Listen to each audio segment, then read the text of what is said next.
and I couldn't score. So both of them came over to me during a lull in the play and they said, listen, if you don't start scoring goals, we're not going to pass you the puck. I was put on notice. But you know, Vince and I had the great fortune of playing with Naish. I always thought we had the perfect ingredients, Father Andrew, for a great line. A goal scorer, who didn't back check, that was me. A passer and a scorer, that was Vincey. But then we had a line mate who had it all. Who could score and who could pass. And I called him the workhorse of the line. Naish, Don Cherry would have loved you if he'd seen you play. Tonight, my friend, you're in the forefront. And I know you don't want to stand there and listen to me much longer, do you? But you're going to have to. I mean, I listened to you coaching me for 20 years in baseball and hockey, so you're going to spend a few moments listening to me tonight. But I was thinking of this induction tonight and my encouragement to Naish. I'm just thinking here, you know, all good things, and I want you to remember this is important. All good things come to those who wait, if they wait long enough. I can remember playing baseball for Naish, and Naish was the coach, and we were playing in Whitney Pier on the old field there. I guess a lot of you played there. And we were behind a run, and we got a runner to third base, and there was 1 out or something like that. And Naish come up to me and said, I don't know if I'm going to get you to bunt or hit away. Well, I never bunted playing baseball. I didn't know how to bunt. But anyway, he said, I'll give you the signal. And so anyway, he went back and gave me a signal. I don't know what he gave me. But anyway, I bunted. And I popped the ball up. Fortunately, the third baseman didn't catch it, and the run scored.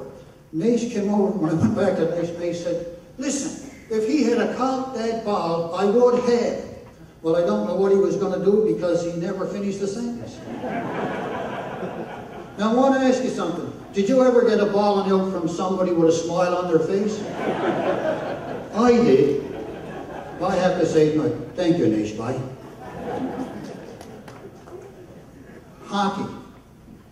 Let me just tell you a thing about hockey. Now, I just told you I wasn't a back skater, and Naish would holler at me, back skate, back skate. So I accommodated him one night. I turned around and skated backwards. Another night in Sydney, Sydney was bombing us. Sydney boys, you were bombing us. And I think you beat us 15-0. And after the 14th goal or something, Naish jumps over the boards and looks at it and says, let's go, boys, and get him.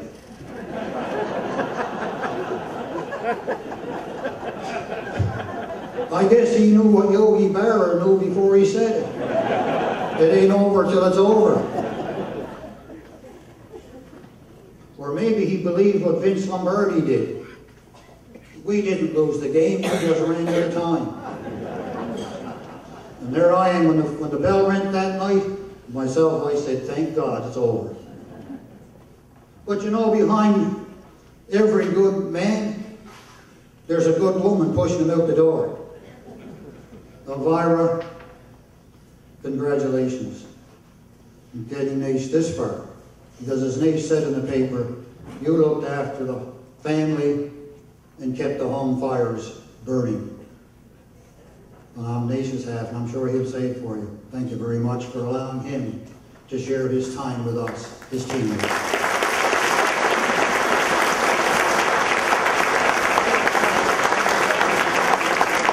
Now, you all know he's continuing to play at 77. Well, I read this quote by Oliver Wendell Holmes. Men don't quit playing because they get old. They get old because they quit playing. I guess Naish believes in that. To my friend, and to those of you who had the patience to listen, thank you very much, Naish, for the night.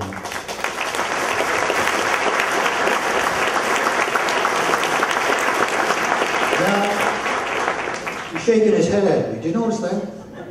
You know, when I got married, I was making a speech, and there was me sitting down there.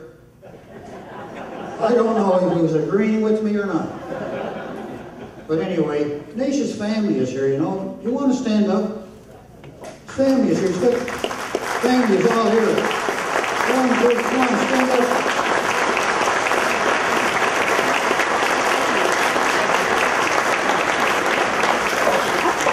Thank you very much.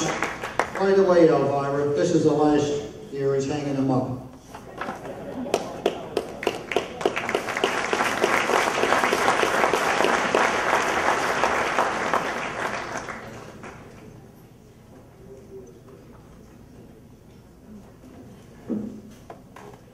I don't know if I have anything to say after all.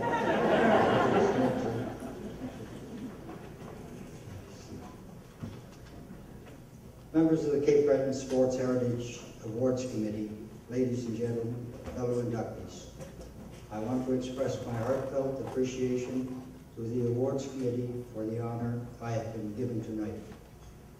I'd like to thank Fred Courtney for his kind words and time we spent playing together.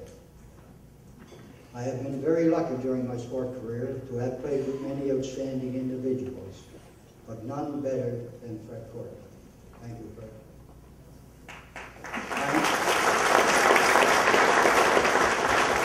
I'm overwhelmed by the support I have been given by former and present teammates, many of whom are here tonight. I'm grateful to Steve Holden, Jim McClellan, Greg Hines for their letters of recommendation in support of my nomination. I'd like to acknowledge and thank Kevin Curry for his touching video tribute, and Leo Moss for the wonderful portrait he has painted. I am especially indebted to Turk Stewart, who nominated me, and to Cecil McQuinn, who spearheaded the campaign to have my nomination accepted by the awards committee. Unbeknownst to me, Cecil and my brother-in-law, Bob Link, spent many countless hours tirelessly working on my behalf. I want both Cecil and Bob to know how much I appreciate their hard work and value their friendship. Thank you very much.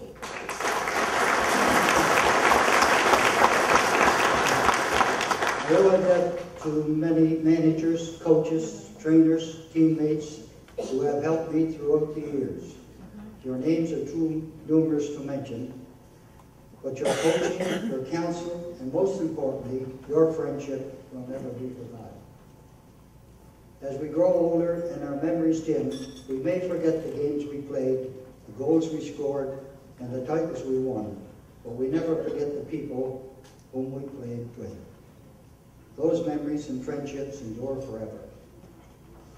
Baseball was my first love. As a member of the Antonians, I had the privilege to play on teams that won both the juvenile and junior maritime titles. Hockey, however, has been my passion for over 60 years. Today I continue to play old-timer hockey with the Huff and Puff team. As our team name suggests, we may not skate as fast as we did in our youth, but our love for the game and our drive to win remains as strong as ever. I'm very happy to see many of my Huff and Puff teammates here tonight. They joke that I didn't get any recognition until I joined their team.